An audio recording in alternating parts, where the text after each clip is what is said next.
14h20 La personne tuée était un skieur.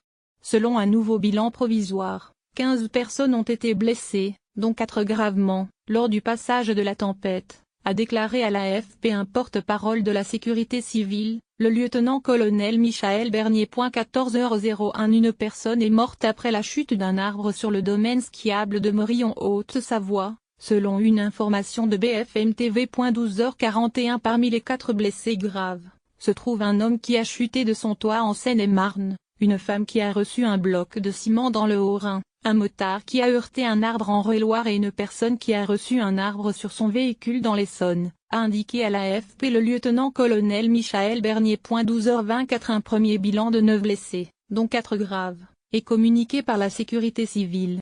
De leur côté, les pompiers sont déjà intervenus à 3500 reprises. 12h08 Le sud de l'Allemagne et l'ouest de l'Autriche sont en vigilance absolue, selon l'Institut européen météorologique EMTNE. 11h58 La chute d'un arbre sur un bus a fait 3 blessés légers, actuellement pris en charge par les secours dans le territoire de Belfort, selon nos confrères de l'Est républicain. 11h46 La tour Eiffel était fermée à la visite mercredi en raison des fortes bourrasques de vent qui touchent la capitale, a annoncé la direction de la société d'exploitation de la tour Eiffel.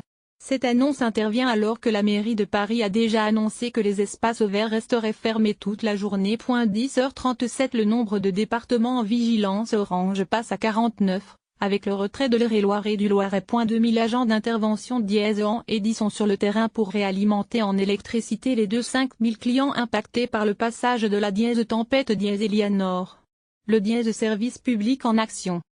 Eddy rappelle qu'il ne faut pas toucher les fils tombés à terre.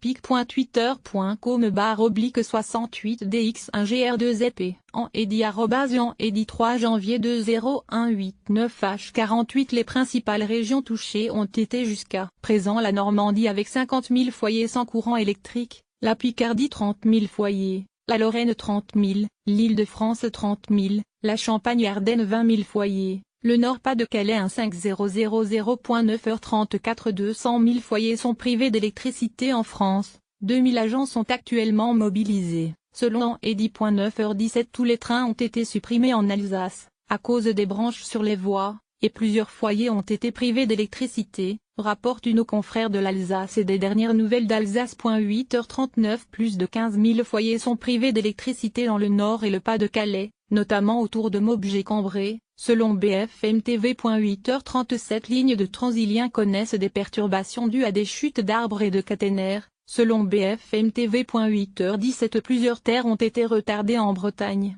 notamment à cause des branches d'arbres présentes sur la voie, rapporte le Télégramme.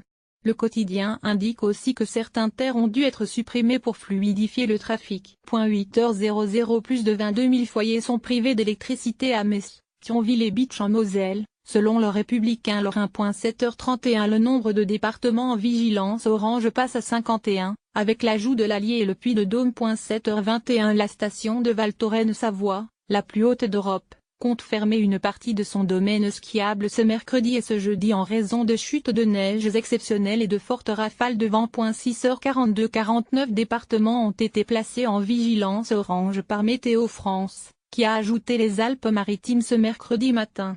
Eleanor devrait poursuivre sa route 5e le nord-est de l'Hexagone et la Corse. 6h20 Après Carmen, la tempête Eleanor balaie ce mercredi la France. Mardi soir, la moitié de la France était déjà en vigilance orange pour vent violent et risque d'inondation. Le littoral atlantique comme celui de la Manche et de la mer du Nord reste menacé par un risque de vague submersion. Des rafales de vent à 116 km/h à Neuville-sur-Mer, en Manche, à 109 km/h sur l'île de Bréhat, en Côte d'Armor, à 95 km/h au Havre. Normandie, touchée en premier par la tempête, ont été enregistrés à 02h00, a précisé Météo France. Rennes. Sur les régions côtières du nord du pays, où Eleanor est arrivée un peu après, des rafales maximales de 135 km/h au Cagrinet, 129 km/h à Boulogne, 119 km/h à Abbeville et 108 km/h à Dunkerque, ont été enregistrées. Dans l'intérieur, ces valeurs ont atteint les 147 km/h à Cambrai et Pinoy-Nord, 120 km/h à Saint-Arnoux-l'Oise, 111 km/h à Rouvroy en Santerre-Somme, 107 km/h à Aulnoy-sous-Laon, 106 km/h à Liépas-de-Calais, 107 km/h à Reims. Pourquoi Eleanor? Comme chaque année, depuis le 1er décembre, Météo France et ses homologues espagnols et portugais baptisent les tempêtes susceptibles de toucher l'un des trois pays, selon une liste de noms établie en coopération, par ordre alphabétique, et en respectant l'alternance nom-mât.